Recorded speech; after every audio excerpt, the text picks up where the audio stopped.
जय बोलिए महावीर भगवान की जय। बोलिए अनंतानंत सिद्ध परमेष्ठी भगवानों की जय। बोलिए तत्वार्थ सूत्र प्रणेता आचार्य भगवान श्री उमा स्वामी जी महाराज की जय। बोलिए इस युग के प्रथमाचार्य श्री चारित्र चक्रवर्ती शांति सागर जी महाराज की जय। बोलिए आचार्य भगवान श्री विद्यानंद जी मुनिराज की। सभी को जय जिनेन्द्र, जय दो जड़ंदो। हम लोग तत्वार सूत्र का स्वाध्याय कर रहे हैं। 35 कक्षाएं आपकी पूर्ण हो चुकी हैं। दूसरा अध्याय का 46वां सूत्र कल हो गया था और इस अध्याय में 53 सूत्र हैं। तो प्रयास करेंगे कि आज आपका दूसरा अध्याय समाप्त हो जाए। अगर कुछ रह जाएगा तो कल की कक्षा में इसको पूर्ण करेंगे। आज आपकी 36वीं कक्षा है और 22 नवंबर 2020 आज दिनांक है। दिन रविवार है आज। तो आज आप अगर कोई आवश्यक कार्य आपका ना हो तो जितना भी आपने दूसरा अध्याय किया है उसको आप पूरा दिन बैठकर रिवाइज ज़रूर करिएगा। जो आपने नोट्स बनाए हैं वहाँ से कहीं कोई चीज़ समझ में नहीं आए तो आप उसकी वीडियो देख सकते हैं। और प्रयास करना है कि पहला अध्याय और दूसरा अध्याय कि जितने भी सूत्र हैं प्रतिदिन आपको वाचन करने हैं, जिससे वो आपको याद भी हो जाए। चलिए आज की कक्षा प्रारंभ करने से पहले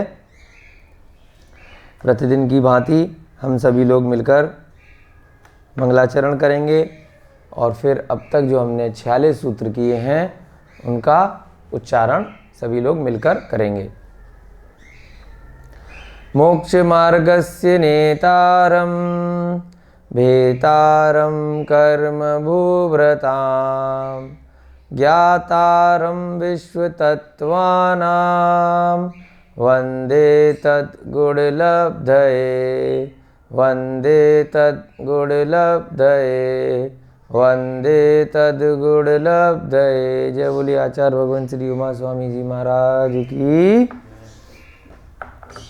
अभी तक दूसरे अध्याय के जो हमने सूत्र किए हैं काफ़ी लोगों को प्रतिदिन पढ़ने से कुछ याद भी हो गए होंगे, ऐसी हम आशा करते हैं। सभी लोग मिलके इसका उच्चारण करेंगे। औपशमिक छायकौ भावौ मिश्रस्य जीवस्य स्वतत्व मौदिक पारिणामिकौ च द्वे नवाष्टादशैकविंशति त्रिभेदा यथा क्रमं सम्यक् चारित्रे ज्ञान दर्शन दान लाभ भोगोपभोग वीर्याणि च ज्ञान दर्शन लब्धैश्चतुस्त्री त्रिपंच भेदा सम्यक् चारित्र संयमाश्च गति कषाय लिंग मिथ्या दर्शना ज्ञाना संयता सिद्धलेश्याश्चतुश्चतुस्त्रयै कैक षड्भेदा जीव भव्या भव्यत्वानि च उपयोगो लक्षणं सद्विधोऽष्टचतुर्भेदः संसारिणो मुक्ताश्च समनस्का मनस्का संसारिणस्त्रस स्थावरा पृथ्वीतेजो वायु वनस्पतयः स्थावरा द्विन्द्रियादय स्त्रसः पंचेन्द्रियाणि द्विविधानि निवृत्त्युपकरणे द्रव्येन्द्रियं लब्ध्युपयोगौ भावेन्द्रियं स्पर्शन रसन घ्राण चक्षु श्रोत्राणि स्पर्श रस गंध वर्ण शब्दास्तदर्था श्रुतं निन्द्रियस्य वनस्पत्यन्तानामेकं क्रमी पिपीलिका भ्रमण मनुष्यादीना मेकैकवृद्धानि संगिनः समनस्का विग्रहगतौ कर्मयोगः अनुश्रेणी गतिः अविग्रहा जीवस्य विग्रहवती च संसारिणः प्राक् चतुर्भ्यः एक समया विग्रहा एकं द्वौ त्रीन्वाना हारकः सम्मूर्छन गर्भोपपादा जन्म सचित्त शीत संवृता सेतरा मिश्राश्चैकशस्त्रद्योनय जरायुजाण्डज पोतानां गर्भः देवनारकाणामुपपादः शेषाणां सम्मूर्छनम् औदारिक वैक्रियका हारक तेजस कार्मणानि शरीराणि परम परम सूक्ष्मं प्रदेशतो संख्ये गुणं प्राक तेजसात् अनंत गुणे परे अप्रतिघाते अनादि संबंधे च सर्वस्य तदादीनि भाज्यानि युगपते कस्मिन्ना चतुर्भ्यः निरुपभोग मनन्त्यं गर्भ सम्मूर्छनज माध्यम औपपादिकं वैक्रियकं लब्धि प्रत्ययम च। इस प्रकार से हमने 47 सूत्र तक कर लिए थे। हमने 46 देख के बता दिया था अभी। कल तक की कक्षा में आपके 47 सूत्र हो गए थे लब्धि प्रत्ययम च तक। 5 मिनट से भी कम समय लगते हैं और पूरा वाचन आपका हो जाता है। इस प्रकार से आप अवश्य लगाइए जिससे कि अब तक जो सूत्र करे एक बार क्विक रेफरेंस उसका हो जाता है। एक एक वर्ड से आपको थोड़ा थोड़ा आगे ध्यान रहता है कि क्या क्या चीज़ हमने अब तक करी हुई है। चलिए, कल की कक्षा में जो हमने कुछ सूत्र किए थे उनको हम जल्दी से रिवाइज करते हैं और फिर आज 48वें सूत्र से आगे बढ़ेंगे।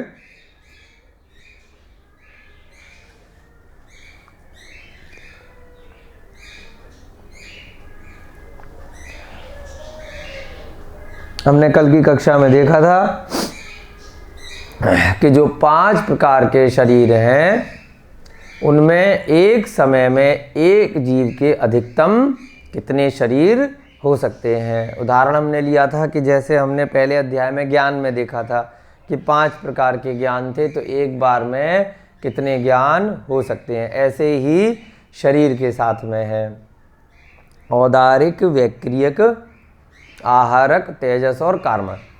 अब ये सूत्र आया 43 नंबर का सूत्र जो कल किया, तदादीनि भाज्यानि युगपते कस्मिन्ना चतुर्भ्यः, यानी कि एक जीव में एक बार में एक साथ कितने हो सकते हैं शरीर, आ चतुर्भ्यः, यानी कि 4 शरीर तक हो सकते हैं।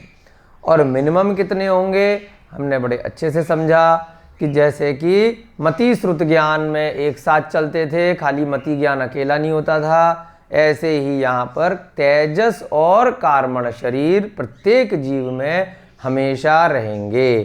किन जीवों की बात कर रहे हैं, संसारी जीवों की बात कर रहे हैं। जो सिद्ध बन गए उनके तो कोई भी शरीर नहीं रहेगा, वो तो 5 प्रकार के शरीर से रहित हो जाते हैं। संसार में चाहे एक इंद्रिय पर्याय का जीव हो, चाहे पंच इंद्रिय तक का जीव हो, बीच में 2, 3, 4 इंद्रिय कोई भी जीव होगा उसके तेजस और कार्मण शरीर हमेशा रहेंगे ही रहेंगे। तो मिनिमम कितने शरीर हो गए, 2 शरीर, अकेला एक शरीर नहीं होगा। उसके बाद 3 शरीर किस किस के हो सकते हैं, तेजस, कार्मण और औदारिक। वो मनुष्यों के, त्रियंचों के, इन सब के हो सकते हैं, है ना। सम्मूर्छन वाले के भी होंगे, है ना। 2 इंद्रिय, 3 इंद्रिय, 4 इंद्रिय वालों के भी होंगे, औदारिक शरीर ही होंगे, है ना। जो स्थावर हैं उनके भी यही औदारिक शरीर होगा। हमने कल उदाहरण किया था कि जल का एक, वनस्पति का एक, वायु का एक, इन सब का जो स्पर्शन इंद्रिय वाला शरीर है, एक इंद्रिय है, वो कौन सा शरीर है, वो औदारिक शरीर है, ठीक है। लेकिन इतना सूक्ष्म है उनका एक इंद्रिय का जो स्थान नहीं घेरता वो कहीं से भी निकल सकता है, परंतु है कौन सा शरीर? औदारिक शरीर। मच्छर मक्खी इत्यादि का कौन सा शरीर है? औदारिक शरीर है। लेकिन तेजस और कार्मण तो उनमें है ही, और आत्मा तो सब में है ही। आत्मा के साथ ही ये सारे की सारे शरीर चिपके हुए रहते हैं। और 3 शरीर किसके हो सकते हैं?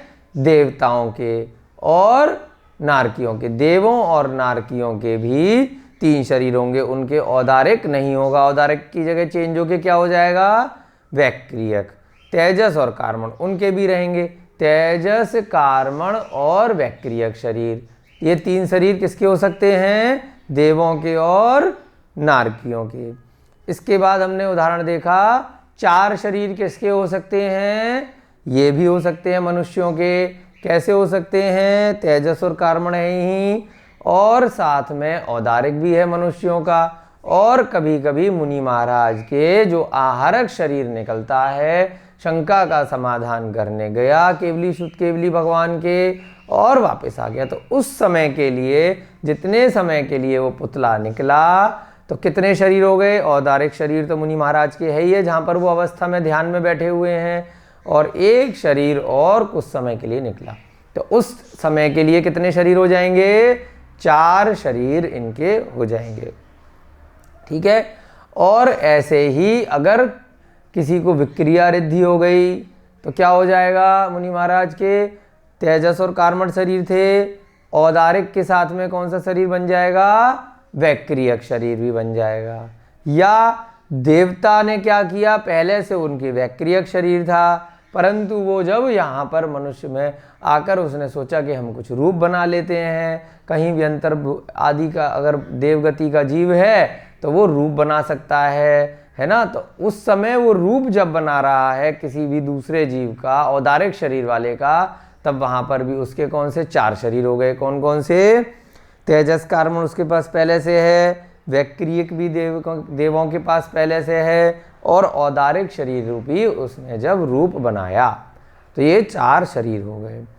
2 शरीर किसके थे? मात्र विग्रह गति के जीव के। जब एक जगह से मरण करके वो जीव दूसरे स्थान पर जा रहा था नई योनि में उत्पन्न होने के लिए, तो जो मार्ग है, जो रास्ता है, उसमें हमने विग्रह गति में अनुश्रेणी गति इत्यादि पढ़ी थी कि श्रेणी के साथ जा सकता है, यहाँ मुड़ के जा सकता है, मोड़ वाली और सीधी।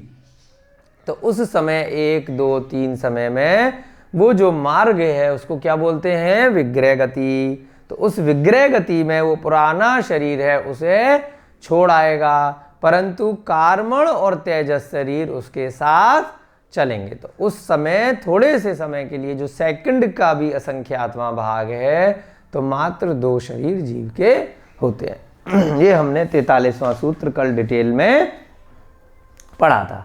उसके बाद हमने 44वां सूत्र देखा, निरुपभोग अंत्यम, यानी कि ये जो अंत्यम अंत वाला शरीर है, अर्थात जो कार्मण शरीर है, जो 5 शरीर में अंत वाला शरीर, कैसे अंत वाला? औदारिक, वैक्रियक, आहारक, तेजस और अंत में कार्मण। तो जो अंत वाला शरीर है, अर्थात जो कार्मण शरीर है, वो उपभोग रहित होता है। कल हमने देखा था उपभोग का मतलब यहाँ क्या होता है कि जो इंद्रियों के विषय हैं, 5 इंद्रियों से देखना, सुनना इत्यादि की जो क्रिया होती है, उसको क्या बोलते हैं? उपभोग कहते हैं। तो कार्मण शरीर, इंद्रियां उसमें नहीं होती हैं, सिर्फ कर्म मात्र होते हैं, कर्म वर्गणाएं होती हैं, जिसकी वजह से उसे आगे आगे के फल मिलते हैं और नए नए औदारिक, वैक्रियक आदि शरीर नए जन्मों में मिला करते हैं। तो अंत का जो शरीर है वो कैसा है? उपभोग रहित होता है। उसके बाद 45वां सूत्र देखा था, गर्भ सम्मूर्छनज माध्यम। 3 प्रकार के जन्म हमने पढ़े थे इस अध्याय में, गर्भ जन्म, सम्मूर्छन जन्म और उपपाद जन्म।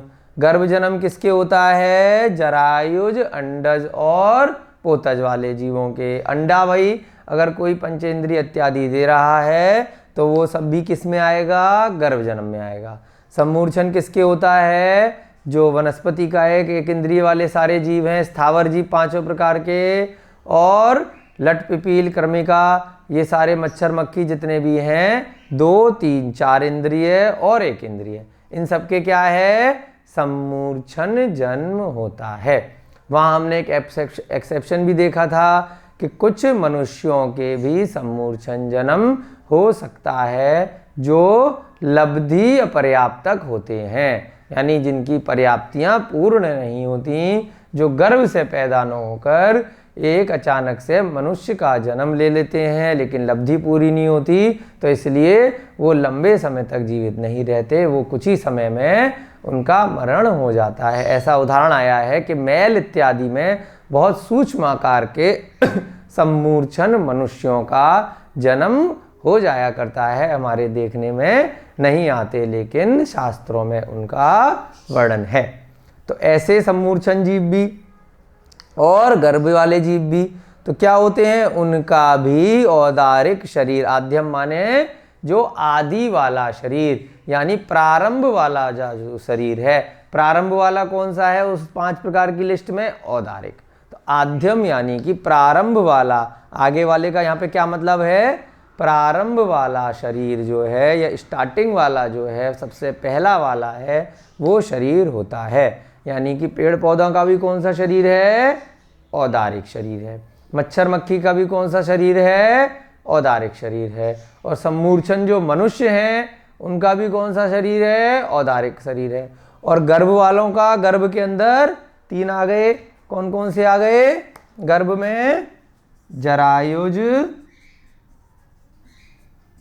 अंडज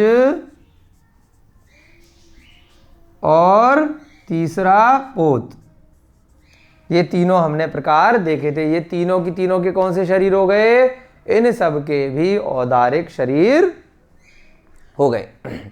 ठीक है, इसके बाद अगला सूत्र हमने कल देखा था 46वें नंबर का सूत्र, औपाधिकम वैक्रियम, यानी कि जो तीसरा वाला जन्म है गर्भ सम्मूर्छन के अलावा, तीसरा जन्म कौन सा था, उपपाद।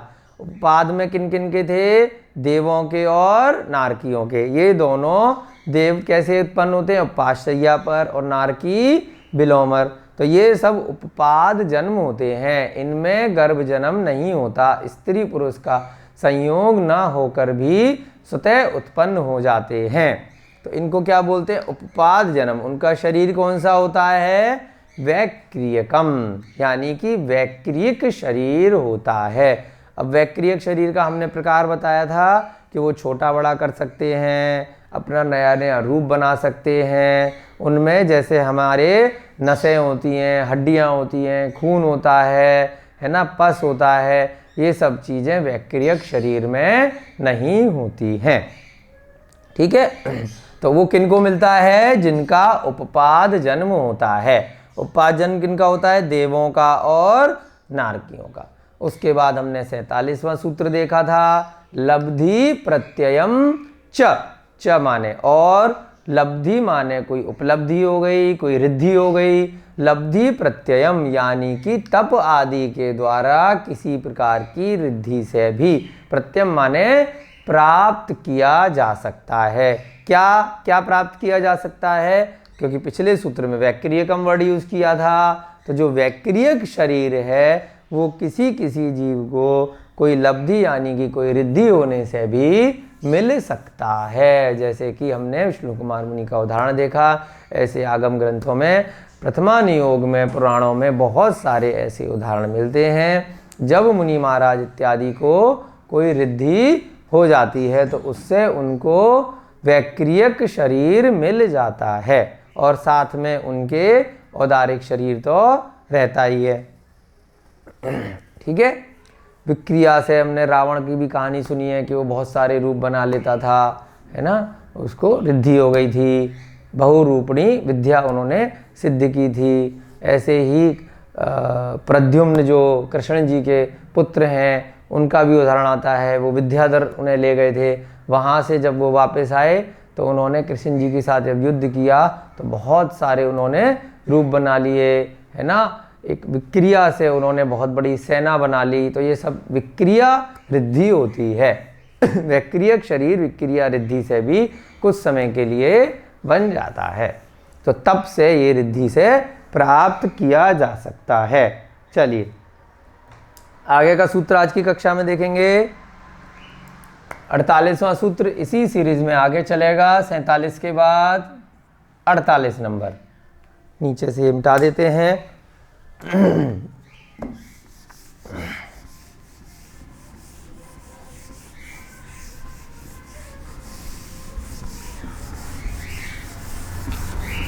पिछली कक्षा का रिवाइज करने से आपको थोड़ा सा याद रहता है कि क्या हमारा सूत्रों का फ्लो चल रहा था, तो आगे के सूत्र समझने में आसानी हो जाती है।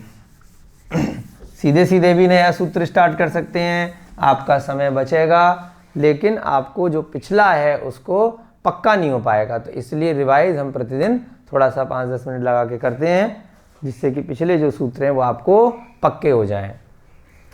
अब अगला सूत्र देखेंगे, तेजसम अपि, 48वें नंबर का। तेजसमपि,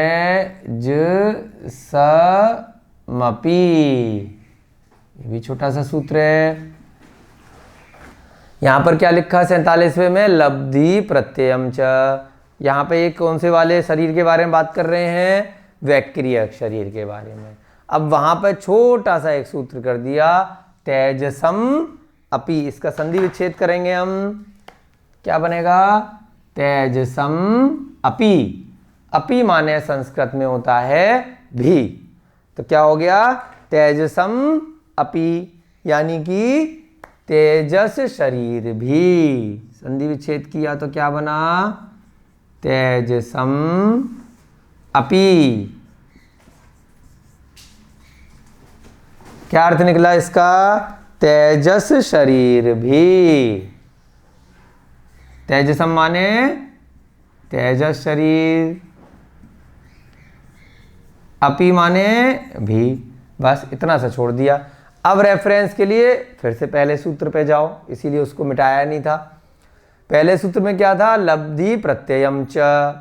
तो ये हमने रेफरेंस कहाँ से लिया था, यहाँ से लिया कि जो उपपाद जन्म वालों का वैक्रियक शरीर होता है, वैसा ही वैक्रियक शरीर किसी किसी को रिद्धि से भी मिल सकता है। अब इस सूत्र से रेफरेंस ले लिया तेजसमपि, यानी कि तेजस शरीर भी।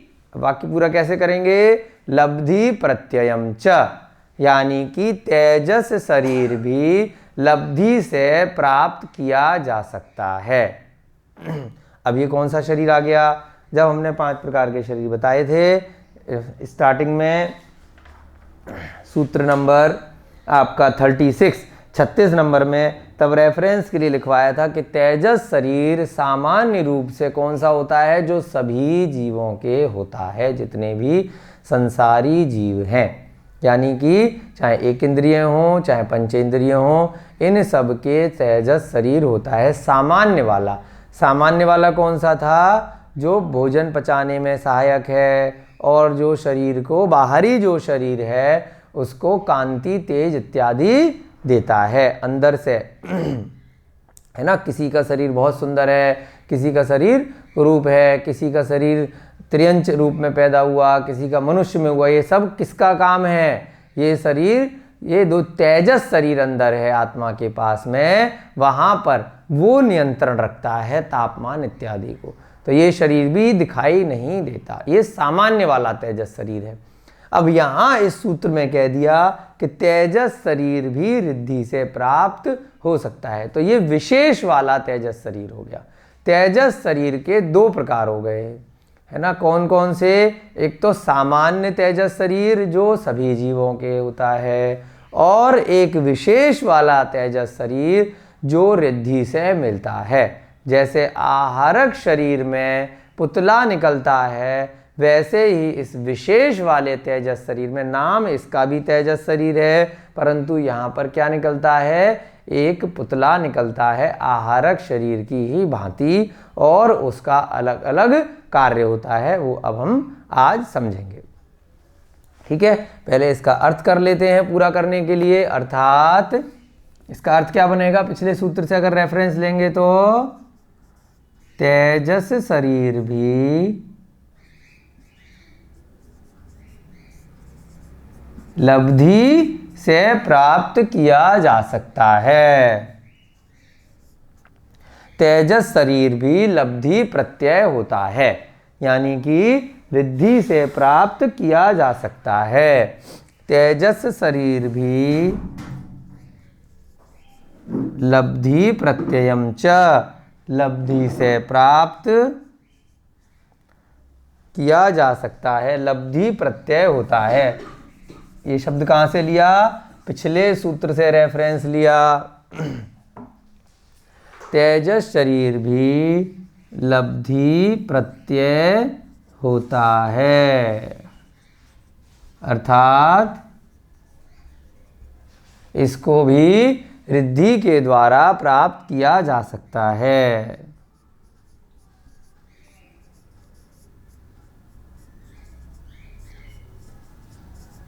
रिद्धि आदि के द्वारा प्राप्त किया जा सकता है, रिद्धि के द्वारा। तप आदि से रिद्धि करके भी तेजस शरीर प्राप्त किया जा सकता है। इसको भी रिद्धि के द्वारा प्राप्त किया जा सकता है। जो सामान्य वाला तेजस शरीर है उसमें किसी भी रिद्धि की आवश्यकता नहीं होती है। वो तो प्रत्येक जीव के होता है, स्थावर में भी है और हम सभी के तेजस शरीर कार्मण शरीर के साथ में विद्यमान है और अनादिकाल से चला आ रहा है। जो विशेष वाला तेजस शरीर है वो रिद्धि से प्राप्त किया जा सकता है। जैसे हमने 5 ज्ञानों में देखा था ना, श्रुत ज्ञान।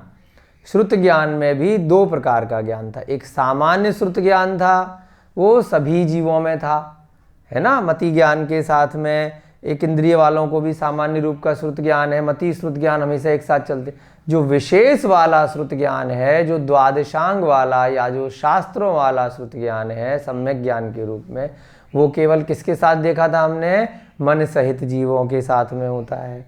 ऐसे ही ये जो लब्धि के द्वारा प्राप्त किया जाता है तेजस शरीर, ये हर एक किसी को नहीं हो सकता। ये किसको हो सकता है? मुनि महाराज के लिए ये आया है। जैसे आहारक शरीर है, प्रमत्त संयत वाला जो मुनि महाराज है, छठे गुण स्थान में जब वो ध्यान अवस्था में हैं, प्रमत्त संयत वाले गुण स्थान में हैं, तब उनके बाएं कंधे से निकलता है आहारक शरीर और वो शंका का समाधान करके वापस आ जाता है। ऐसे ही ये वाला भी जो विशेष वाला तेजस शरीर है, ये भी मुनि महाराज के ही निकलता है, लेकिन इसका दूसरा कार्य होता है, वो अब हम देखेंगे।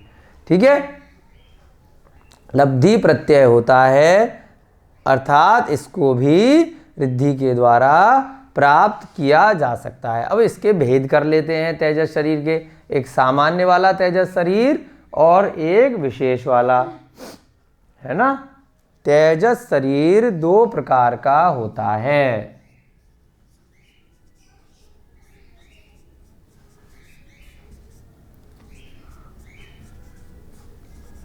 दो प्रकार का होता है। पहला, इसके जो भेद अन्य शास्त्रों से आए, उसका जो वर्ड दिया संस्कृत में, क्या दिया? अनिस्सरणात्मक। निस्सर माने होता है निकलना, अ साथ में लग गया तो नहीं निकलने वाला। अनिस्सरणात्मक, ये वाला जो है शरीर नहीं निकलने वाला, यानी इसमें कोई पुतला इत्यादि नहीं निकलता, ये सभी जीवों के है, यानी कि नहीं निकलने वाला। तो ये वाला जो शरीर है ये लब्धि प्रत्यय नहीं है, ये तो सभी जीवों के है। ये किसके हैं? सभी संसारी जीवों के, ये सबके होता है। सामान्य वाला है ये। और दूसरा विशेष वाला क्या है? निस्सरणात्मक। इसका उल्टा क्या हो गया? निकलने वाला। निस्सरणात्मक, ये सभी के नहीं होता। ये क्या होता है? निकलने वाला शरीर यानी पुतला।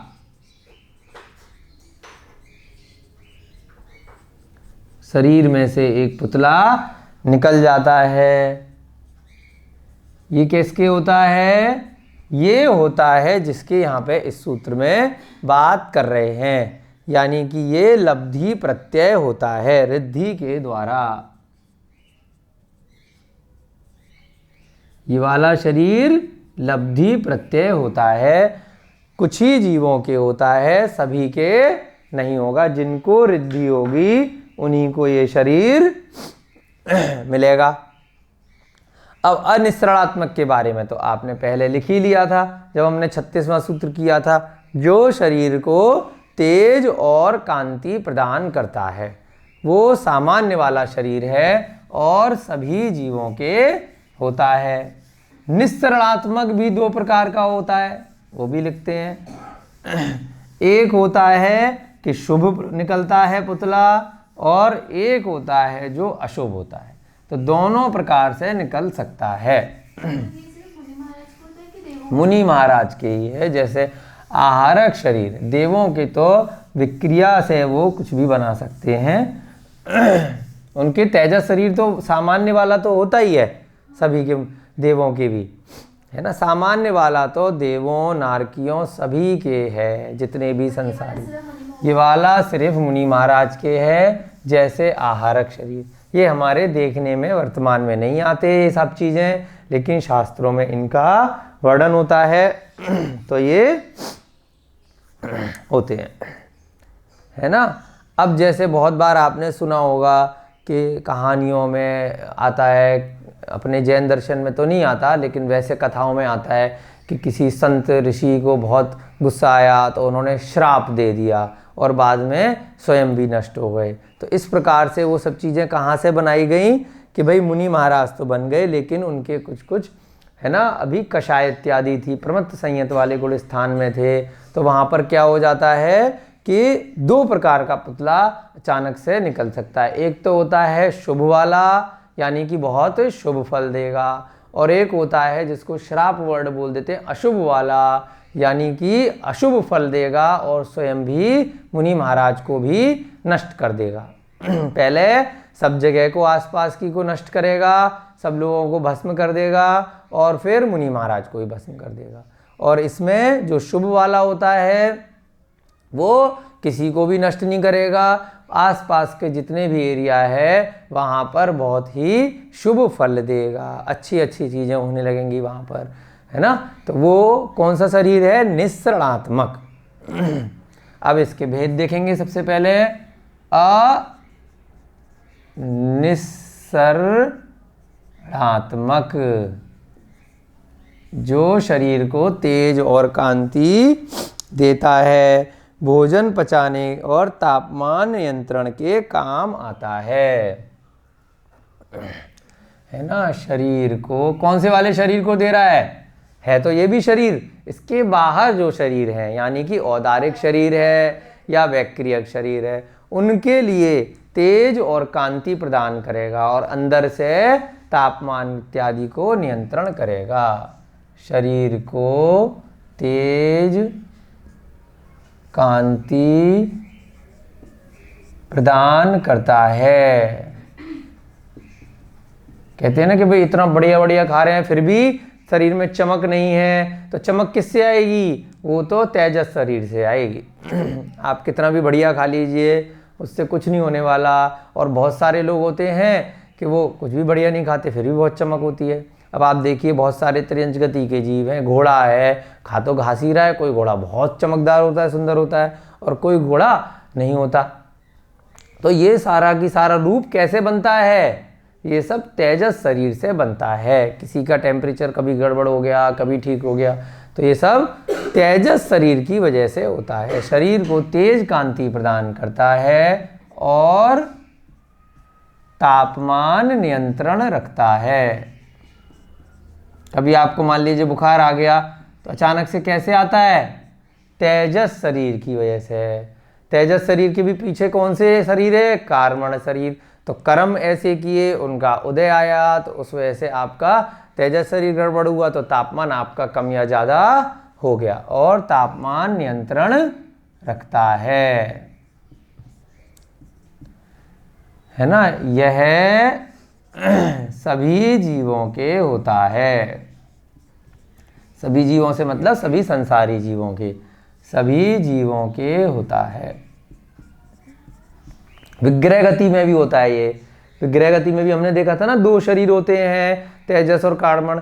तो ये वाला शरीर सभी संसारी जीवों के होता है। और इवन अरिहंत अवस्था में भी जो केवली भगवान हैं उनके भी रहता है, चाहे तीर्थंकर हो या आम केवली हो। ये वाला शरीर तो सबके है, ठीक है। उसके बाद दूसरा वाला जो मेन है, इसको हम और क्या दूसरे शब्दों में कह सकते हैं? ये सामान्य वाला शरीर है। सामान्य तेजस शरीर, ये सभी के है। दूसरा विशेष है, जो जिसके बारे में ये सूत्र बनाया गया है, तेजसम अपि, यानी कि जो विशेष वाला है तो वो विशेष लोगों को ही मिलता है। कौन सा है? निस्सरणात्मक, यानी कि निकलने वाला, है ना। अब निकलने वाला शरीर कैसा है? ये इसे बोला कि 2 प्रकार से निकलता है। ये कैसा है? विशेष। ये सभी के नहीं होता। इसकी बात हम यहाँ पर कर रहे हैं कि ये लब्धि प्रत्ययम च, ये आपको रिद्धि इत्यादि के द्वारा मिलता है। अब इसमें कहा भाई 2 प्रकार का है, पहला शुभ और दूसरा अशुभ। शुभ वाला कैसा है? कि जो निकलेगा और शुभ फल देगा। अशुभ वाला कैसा है? जो निकलेगा और अशुभ फल देगा, मुनि महाराज को भी नष्ट कर देगा, यहाँ पर किसी को भी नष्ट नहीं करेगा। आहारक शरीर भी कैसा था? शुभ था कि अशुभ था? आहारक शरीर शुभ था। वो तो एक शंका हुई थी उनके, उस शंका का समाधान किया, वापस आके मुनि महाराज के उसमें उनके शरीर में प्रविष्ट हो गया, और कोई अशुभ फल नहीं दिया, तो वो भी शुभ है।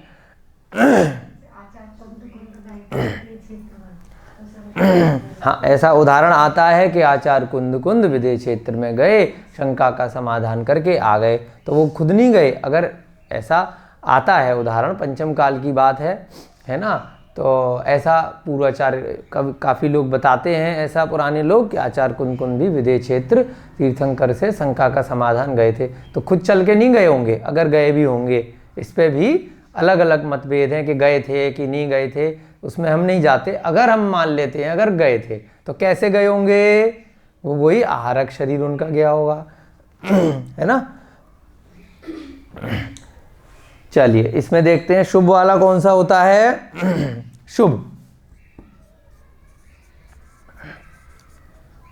शुभ में निस्सरणात्मक शरीर है, जो तेजस शरीर है।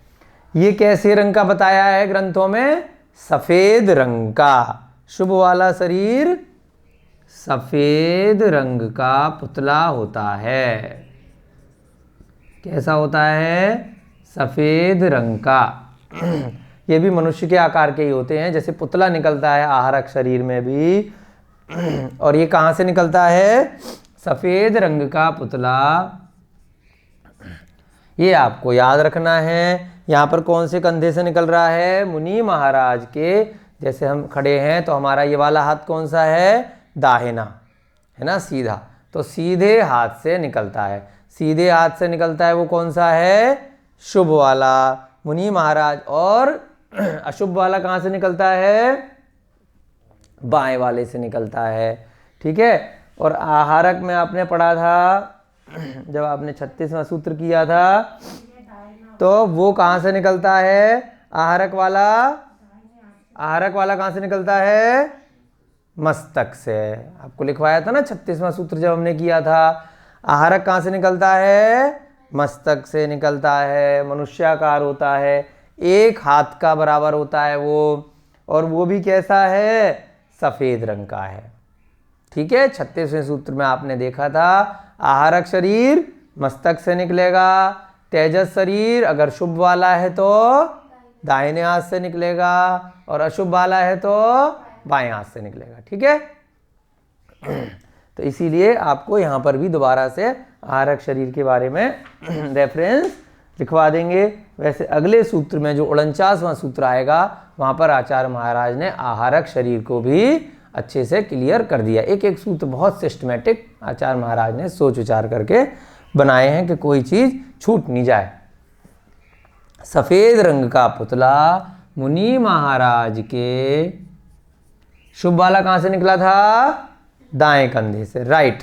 मुनि महाराज के दाहिने कंधे से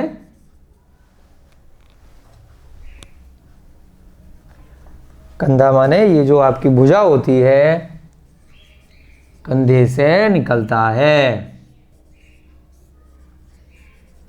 और जो शास्त्रों में वर्णन आया है कि 12 योजन प्रमाण क्षेत्र में और 12 योजन तो लंबा जाता है और 9 योजन चौड़ाई में, इतना जो हिस्सा है मुनि महाराज के चारों तरफ, तो वहाँ पर शुभ फल देता है और उसके बाद वापस मुनि महाराज के शरीर में आके प्रविष्ट हो जाता है।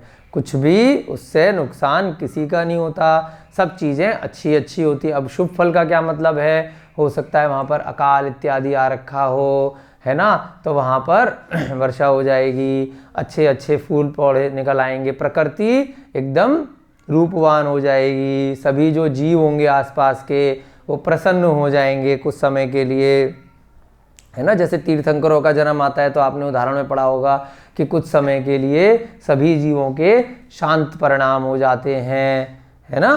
तो नारकियों में भी कुछ समय के लिए शांति हो जाती है। तो ऐसे ही क्या होता है, जब कोई मुनि महाराज तप में लीन है और उनके लब्धि प्रत्यय वाला ये निस्त्रणात्मक वाला शरीर निकला, तो किसी को दिखाई नहीं दे रहा है, लेकिन वो निकला और वो घूम फिर के 12 योजन 9 योजन तक आया, और जहाँ जहाँ भी जो भी जीव हैं, जो भी प्रकृति है, उन सबको शुभ शुभ फल दिया और वापस आके उन्होंने ये जो रिद्धि है कोई जान के नहीं करी जाती, वो अपने आप स्वतः होती है, उनके तप में हुई और वो सब शरीर निकला और आ गया। शुभ फल देता है आसपास के जीवों को। सफ़ेद रंग का पुतला मुनि महाराज के, जैसे मान लीजिए कोई शांत प्रणाम का बड़ा ही बोलते ना कि उनके कोई बहुत ही अच्छे मुनि महाराज बैठे हुए हैं अभी भी पंचम काल में भी, तो आसपास बड़े ही लोगों के शांत प्रणाम हो जाते हैं, लगता है कोई भी बड़ा तपस्वी योगी बैठा है, उनकी वर्गाएं पूरे उस क्षेत्र में आ रही है। तो ऐसा होता है ना। कोई बहुत ही प्राचीन मंदिर में आप गए, श्रवण बेलगोला इत्यादि गए, बहुत ही प्राचीन मंदिर है, बहुत अच्छा, तो अपने आप से शांति होती है उसके चारों तरफ। तो ये सब किस वजह से होता है, वहाँ से शुभ फल निकलते हैं, उनके प्राचीनता की वजह से, उनकी जो तेज और कांति होती है ऐसी महाराजों की होती है, ऐसे ही बड़े बड़े जो चैत्यालय होते हैं वहाँ की रहती है। तो उनके शुभ परिणाम वहाँ से निकलते हैं। वो आसपास के 12 योजन प्रमाण क्षेत्र में और 9 योजन चौड़ाई के क्षेत्र में शुभ फल देता है।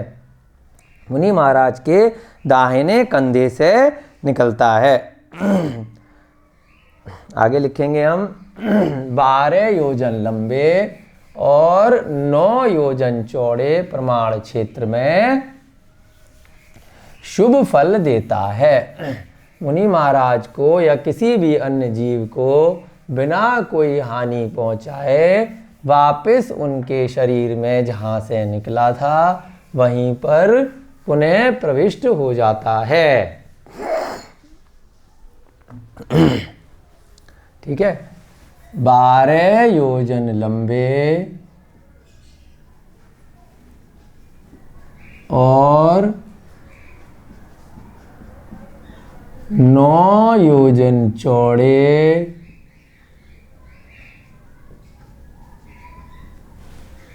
प्रमाण क्षेत्र में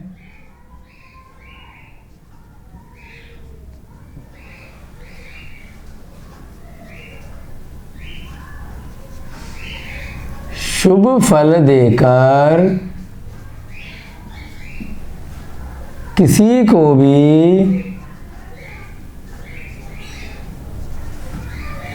बिना कोई हानि पहुंचाए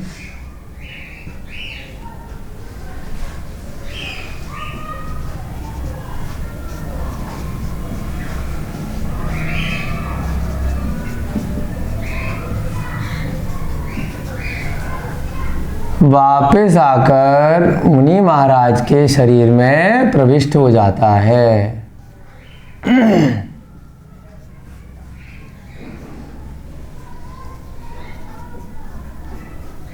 मथुरा का उदाहरण दे सकते हैं, वहाँ पर सप्तऋषि आए थे, वृक्ष फैली हुई थी, बीमारियाँ फैली हुई थी, और सप्तऋषि के आने से सब साफ हो गया।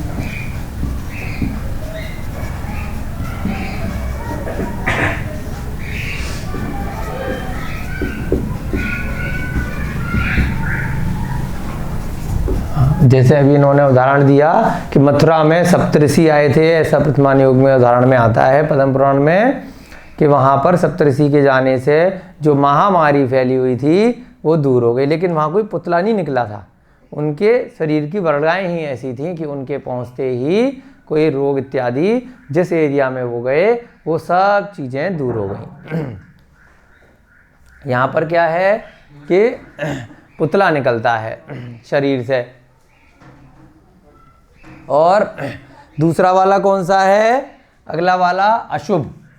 अब यहाँ पर क्या होता है अशुभ वाले में कि वो नुकसान पहुँचाता है और वापस आकर मुनि महाराज को भी नष्ट कर देता है। तो ये गलत वाली रिद्धि हो गई। रिद्धि दोनों प्रकार से हो सकती हैं। कई बार कोई लोग रिद्धि करते हैं, है ना, कि अपना दूसरे का नुकसान करने के लिए, तो तब तो किया, रिद्धि हो गई। लेकिन दूसरे का नुकसान किया तो उससे क्या होगा? स्वयं का भी नुकसान हो जाएगा। क्या होता है दूसरा वाला? अशुभ, है ना। करते हैं ना कि भाई बहुत सारे लोग किसी की मृत्यु के लिए रिद्धि कर रहे हैं शमशान में जाकर गलत गलत तरीक़ों से, और गलत गलत देवी इत्यादियों को, है ना, हिंसा आदि करते हैं, कि बलि देते हैं कि उससे ये मिलेगा वो मिलेगा। तो बुरे विचारों से, बुरे कृत्यों से अगर आप रिद्धि को प्राप्त करेंगे तो रिद्धि तो मिल जाएगी, आपका निःसरणात्मक तेजस शरीर तो मिल जाएगा, लेकिन जब वो दूसरे को नष्ट करेगा तो उसी समय आपको भी नष्ट कर देगा। तो ये जो अशुभ वाला है ये भी रिद्धि से प्राप्त होता है, परंतु अशुभ रिद्धि होती है। किसी का दूसरे का बुरा चाहोगे तो स्वयं का भी बुरा हो जाएगा। यहाँ पर क्या था? सफ़ेद रंग का था, और यहाँ पर कैसा है? लाल रंग का है। अशुभ वाले में जो वर्णन आया है कहाँ से निकलता है? बाएं कंधे से निकलेगा, और सिंदूर के समान लाल रंग का पुतला बताया है। सिंदूर जैसा लाल होता है ऐसा ही लाल रंग का पुतला होता है ना। सिंदूर के समान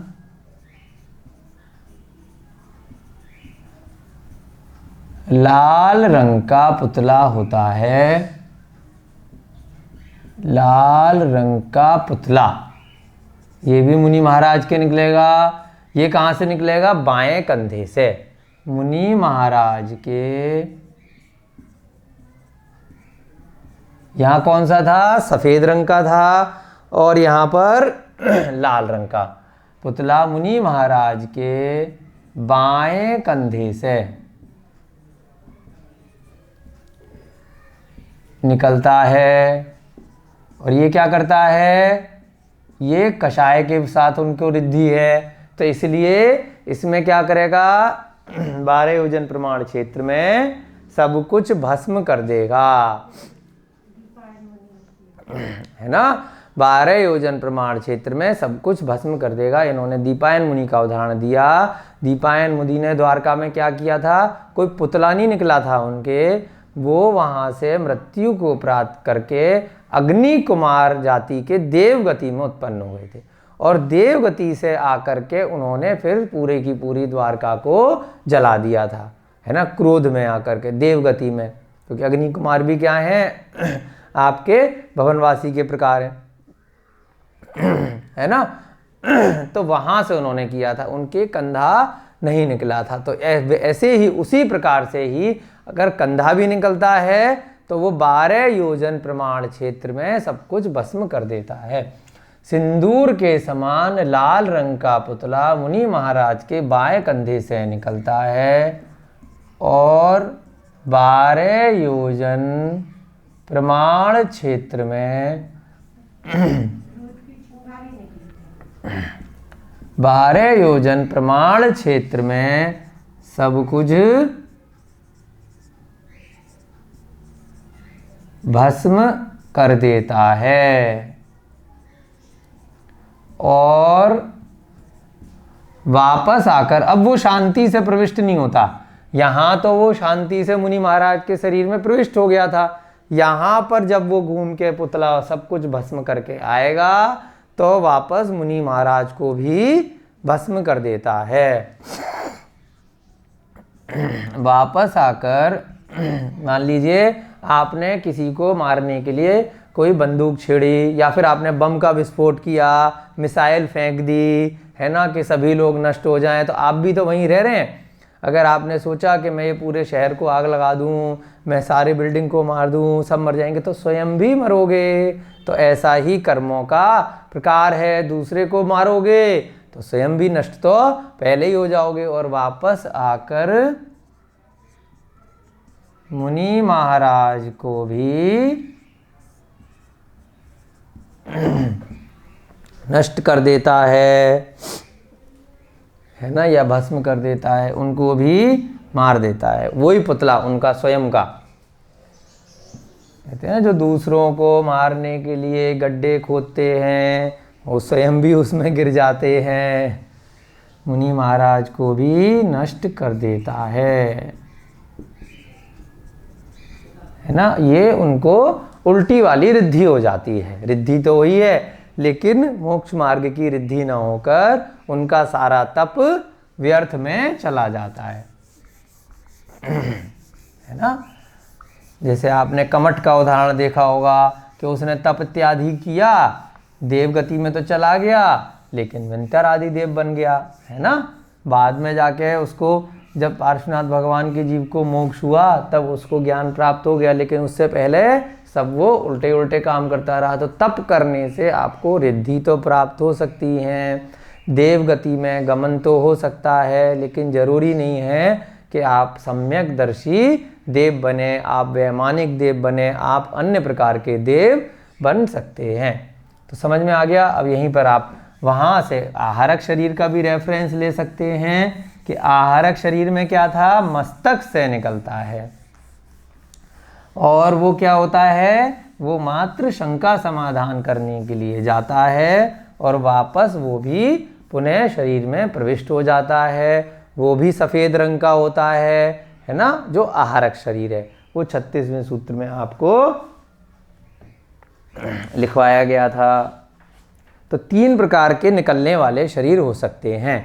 अब यहाँ पे आप लिखना चाहें रेफरेंस के लिए तो आहारक में क्या था, आहारक शरीर में वो मस्तक से निकल रहा था, है ना, सफ़ेद रंग का था और ये भी कैसा है, शुभ है, और ये शंका समाधान के लिए, ये शॉर्टकट में आपको रेफरेंस के लिए जिससे याद रहे।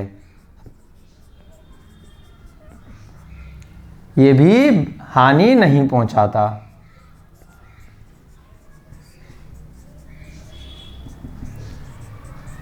छत्तीसवें सूत्र में अलग से इसको बताया था आहारक शरीर के लिए, और ये 6वें गुण स्थान में निकलता है।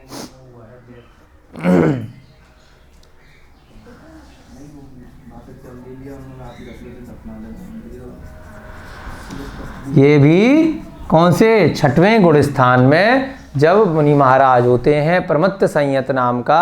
अब ये वाला आहारक शरीर है ना। अब क्यों लिखवा दिया यहाँ पर, जिससे कि आपको कन्फ्यूजन ना रहे। ये भी है निकलने वाला ही, लेकिन ये अलग तरह का है।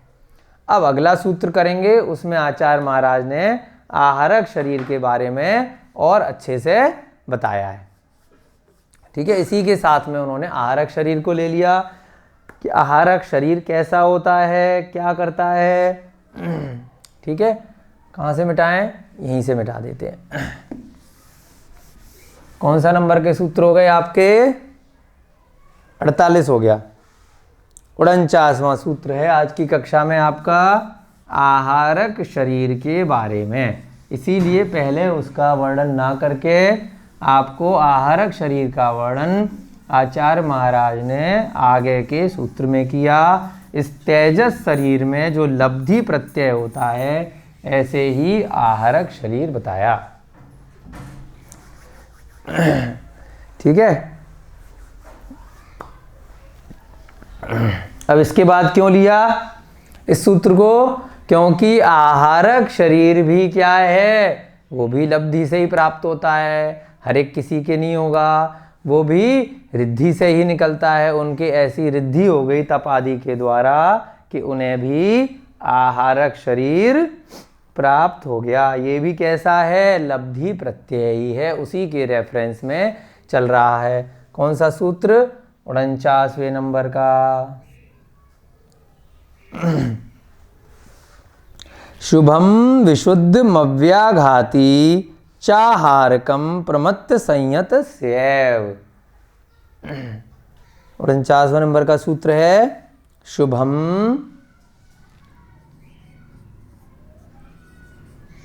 जो हमने वर्ड लिखे थे अभी आपको समझाने के लिए, वो सब 49वें सूत्र से ही रेफरेंस लिया। विशुद्ध मव्याघाती, शुभम कॉमा नहीं आएगा, शुभम विशुद्ध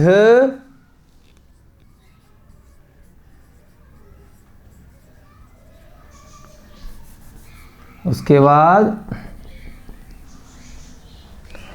शुभम विशुद्ध मव्याघाती, क्या शब्द यूज किया, मव्याघाती।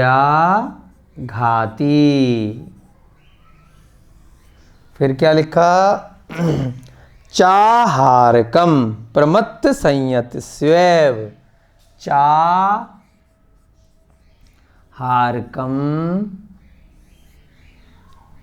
प्रमत्त संयत स्यैव।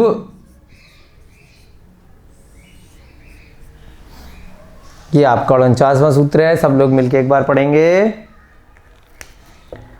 शुभम विशुद्ध मव्याघाती चाहारकम प्रमत्त संयत स्वैव।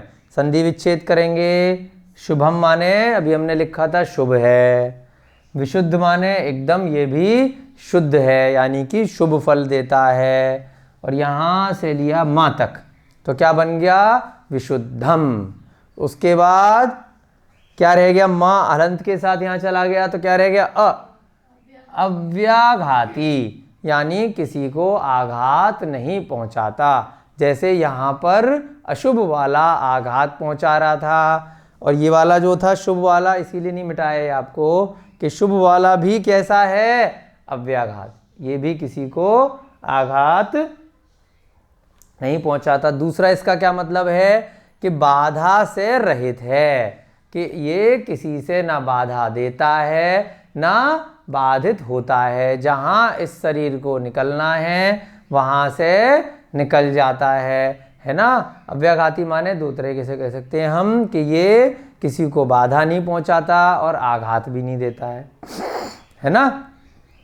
क्या मतलब निकला, यानी कि हमने पहले भी देखा था कि आहारक शरीर जो है वो मस्तक से निकला, और चाहे रास्ते में पहाड़ आए, नदियां आए, समुद्र आए, कुछ भी आएगा, उसे जहाँ जाना है केवली भगवान या श्रुत केवली के पास, वहाँ तक वो सीधे जाएगा और शंका का समाधान उनसे पूछकर वापस आ जाएगा, है ना।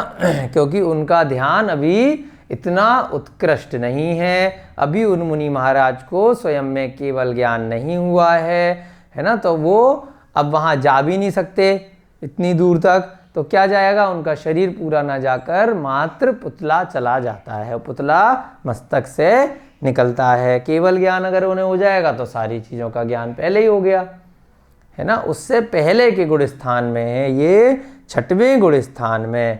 अब पहले यहाँ से लेंगे तो क्या बना, च माने और। अब इसका क्या मतलब निकला कि जो पिछले सूत्र में आ रहा था कि ये भी लब्धि से प्राप्त होता है, यानी कि रिद्धि से। च माने और, पिछले सूत्र से लग गया तो मतलब क्या निकला, ये भी एक तरह से पुतला निकल रहा है रिद्धि की वजह से। यहाँ पे क्या निकल गया, आहारकम, यानी कि आहारक शरीर। औदारिक वैक्रियक के बाद जो आहारक शरीर था उसकी बात कर रहे हैं। उसके बाद क्या लिखा, प्रमत्त संयतः, स लग गया तो क्या बन गया, प्रमत्त संयतः। और क्या बन गया, स्य एव, एव माने भी, नामक 6ठे गुण स्थान ही या भी। प्रमत्त संयतः एव, यानी कि भी या ही प्रमत्त संयत नाम के गुण स्थान। ये वर्ड कहाँ से आया, जब हम गुण स्थानों की चर्चा करते हैं तब 14 प्रकार के गुण स्थान होते हैं। पहला गुण स्थान है मिथ्या दृष्टि जीवों का, है ना।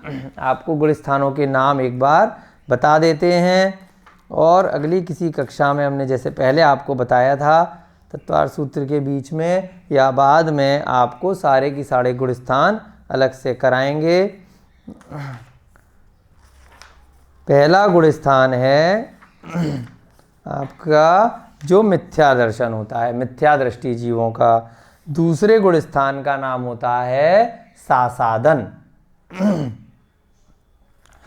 तीसरा गुण स्थान का नाम होता है मिथ्या दृष्टि और सासादन का मिक्स, यानी कि सासादन मिथ्या दृष्टि।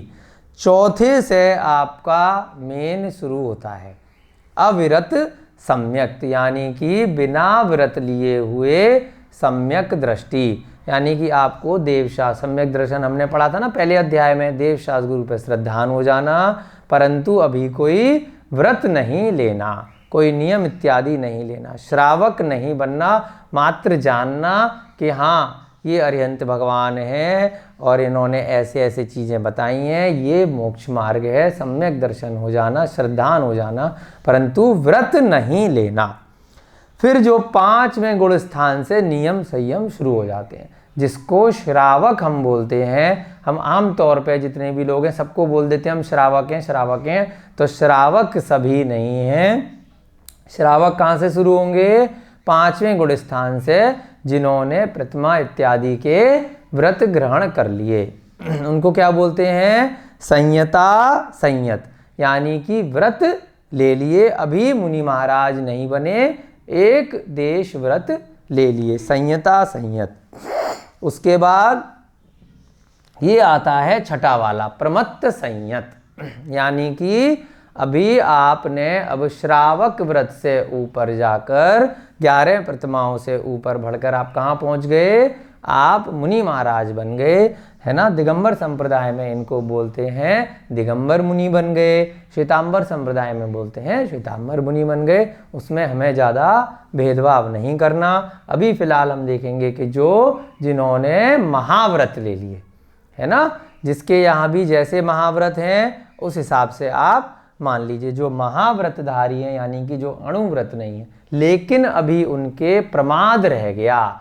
संयत माने संयम ले लिया लेकिन अभी थोड़ी बहुत प्रमाद रह गई है, तो इसलिए प्रमत्त संयत उसको बोला गया है। तो उस गुण स्थान के जीवों के आहारक शरीर निकलता है। उसके बाद के जो सूत्र इसमें हैं, अप्रमत्त विरत, यानी कि जिनके प्रमाद समाप्त हो गया और विरत धारण कर रखे हैं। फिर है एक अपूर्वकरण, फिर है अनिवृत्तिकरण 9वां, फिर 10वां है अंत में सूक्ष्म सांप्राय, जहाँ पर कि उनका सूक्ष्म लोभ रह गया। और फिर बाद में 11वां गुण स्थान आता है उपशांत मोह, जहाँ उनका मोहनीय कर्म जो था, जो 4 प्रकार के जो घातिया कर्म है उनमें सबसे खतरनाक कर्म जो मोहनीय कर्म है वो शांत हो जाता है। फिर आता है 12वां गुण स्थान, ये है सबसे इम्पोर्टेंट, क्षीण मोह, जब मोहनीय कर्म पूर्ण रूप से क्षय हो जाता है, क्षीण हो जाता है।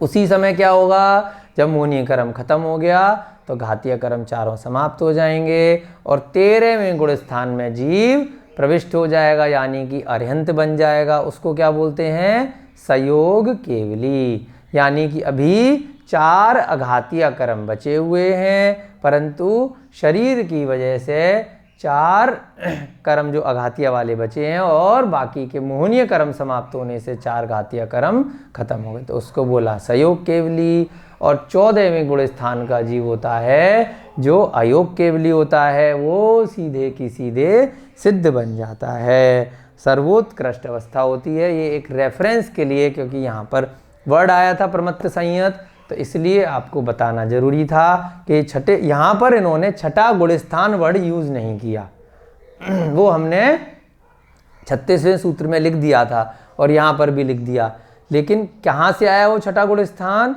इन्होंने वर्ड यूज कर दिया प्रमत्त संयत। तो प्रमत्त संयत कहाँ से शब्द आया है, जो गुण स्थानों की चर्चा हम करते हैं आगे की कक्षाओं में, आपको 14 गुण स्थान पूरी एक कक्षा लगा के अच्छे से करा देंगे। ठीक है, अब इस सूत्र को लिखते हैं, इसका एक एक शब्द का अर्थ। शुभम यानी कि शुभ है, विशुद्धम यानी कि विशुद्ध है, शुद्ध है, एकदम नीट एंड क्लीन है, किसी को परेशान नहीं करता है, शुभ फल देता है। अव्याघाती यानी कि उसको ना कोई रोक सकता है, ना वो किसी को परेशान करता है, ना वो किसी से रुक सकता है। बाधा नहीं पहुंचाता और किसी को भी नष्ट इत्यादि नहीं करता, व्याघात रहित है।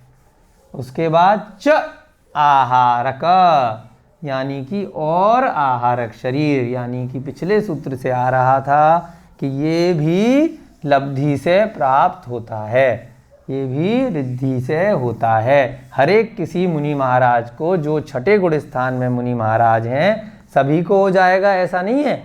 छठे गुण स्थान में तो मुनि महाराज सभी हो जाते हैं, है ना। तो ऐसा भी वर्णन आया है कि कभी जब वो ध्यान अवस्था में लीन होते हैं और बिल्कुल उनका प्रमाद शून्य रह जाता है, तब वो 7वें गुण स्थान में चले जाते हैं। तो वर्तमान पंचम काल में ऐसा आया है कि चाहे कितने भी बड़े से बड़े आचार्य महाराज हों, कोई भी मुनि महाराज हों, वो 7वें गुण स्थान से ऊपर नहीं जाते, मात्र छठे गुण स्थान में रहेंगे या 7वें में रहेंगे। उससे ऊपर अभी पंचम काल में इतनी उनकी विशुद्धि नहीं हो पाती आत्मा की, इससे ऊपर नहीं जा पाते हैं, थोड़ी बहुत उसमें कम ज़्यादा ऊपर नीचे होती रहती है। शुभम माने शुभ है, विशुद्धम माँ कहाँ से लिया है, अव्याघाती को अलग छोड़ दिया, तो क्या बन गया, विशुद्धम। माँ के नीचे हलंत लग जाएगा, यानी विशुद्ध है या शुभ है। शुभ तो ऊपर आ गया, विशुद्ध माने एकदम बिल्कुल क्लीन है, विशुद्ध है। विशुद्ध सागर एक महाराज जी का भी नाम है ना, विशुद्ध है। उसके बाद अव्याघाती यानी कि व्याघात रहित है,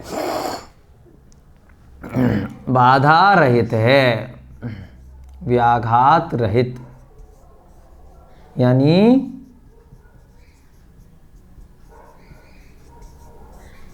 बाधा रहित है। च माने और। अब इसका एक रेफरेंस ये भी लिख सकते हैं कि ये भी लब्धि से प्राप्त होता है ना, ये भी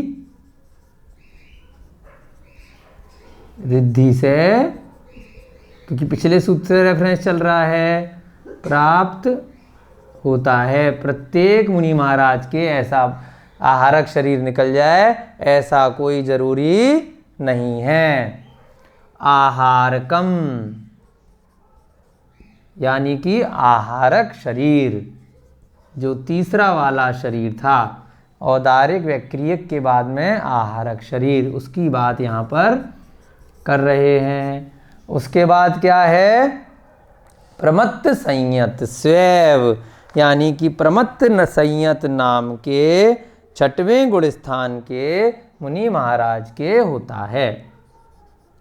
प्रमत्त का मतलब होता है प्रमाद, संयत माने संयम, प्रमाद के साथ संयम, यानी कि महाव्रत, संयम किसको बोलते हैं? महाव्रत को धारण कर लिया, परंतु थोड़ी बहुत कषाय रह जाने की वजह से क्या रह गया? थोड़ा बहुत प्रमाद रह गया। प्रमत्त संयत स्वैव,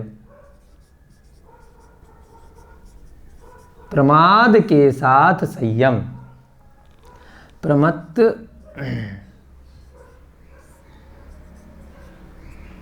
संयत नामक 6वें गुण स्थान में के मुनि को ही, सभी के नहीं होता। 7वें गुण स्थान में अगर कोई पहुंच जाएंगे तो उनके आहारक शरीर उस समय नहीं होता है। ठीक है, इसका अर्थ बना लेते हैं तो आपके समझ में अच्छे से हो जाएगा।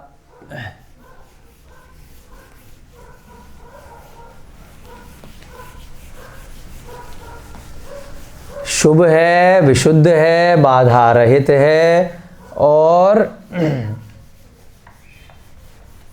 ये भी कैसा है? लब्धि से प्राप्त किया जा सकता है, रिद्धि हो जाती है उनको।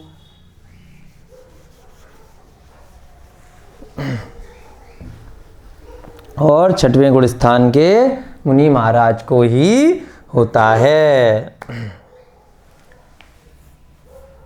ना? अर्थात आहारक शरीर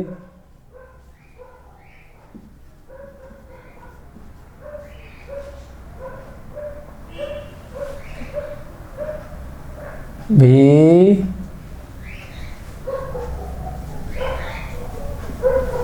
लब्धि से प्राप्त किया जा सकता है। ये रेफरेंस कहाँ से लिया हमने? च से लिया और पिछले सूत्रों से, क्योंकि कंटिन्यूअस में चल रहा था, इसीलिए आचार्य महाराज ने इसको यहाँ पे लिया है। जबकि तेजस शरीर बाद वाला शरीर था, लेकिन क्योंकि वो रेफरेंस देना था उसी का, तो इसलिए इसको तेजस शरीर के बाद में लिया। आहारक शरीर भी लब्धि से प्राप्त किया जा सकता है, और यह कैसा होता है? शुभ है, यह भी शुभ है, विशुद्ध है, और बाधा रहित होता है।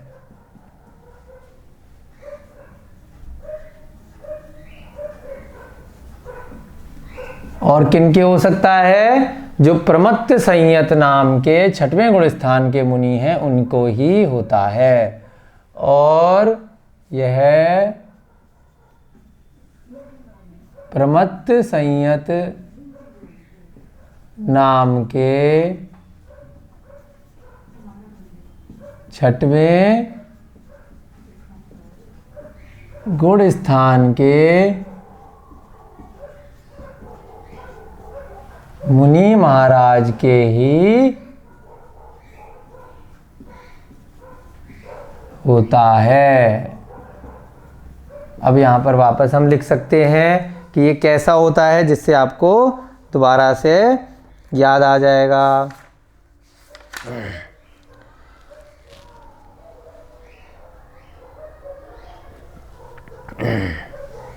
ये मिटा दें आपके लिए।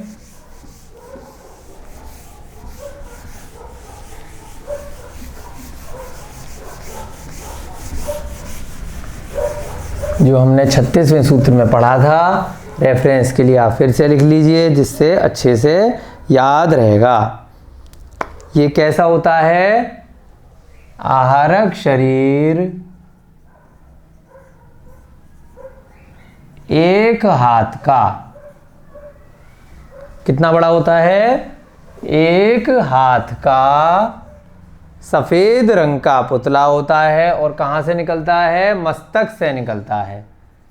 एक हाथ का पुरुषाकार, जैसा पुरुष का सा आकार होता है वैसा पुतला निकलता है। पुरुष की डिजाइन में जैसे छोटे छोटे बच्चों के खिलौने नहीं होते, तो वैसा ही आप उदाहरण के तौर पे मान लीजिए पुरुष नाम का उसका पुरुषाकार, एक हाथ का पुरुषाकार सफेद रंग का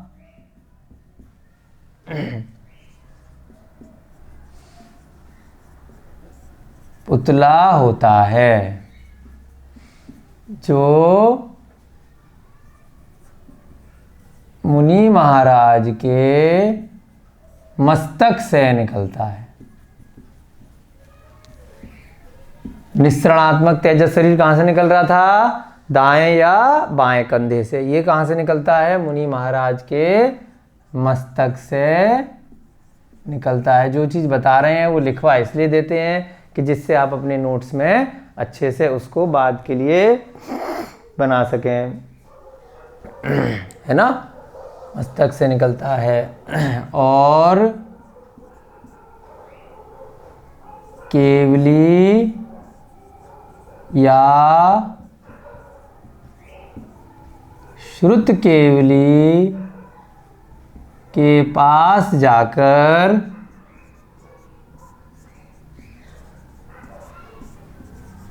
शंका का समाधान कर पुनः मूल शरीर में प्रविष्ट हो जाता है। शंका का समाधान कर पुनः जो उनका मूल शरीर है, मूल शरीर में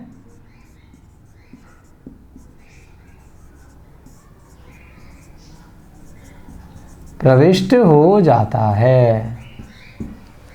आ गया समझ में? ये कब निकलता है? ये एक है, एक आहारक शरीर, एक हाथ का पुरुषाकार सफेद रंग का पुतला होता है, मुनि महाराज के मस्तक से निकलता है। कब निकलेगा? कोई उनको ध्यान अवस्था में कोई शंका हुई, अब वो किससे पूछें? तो किससे जाके पूछेंगे? जो भी नज़दीक में शुद्ध केवली हुए या केवली भगवान हुए। अब शुद्ध केवली अभी है क्या कोई वर्तमान में? नहीं है, है ना? अंतिम शुद्ध केवली कौन से थे?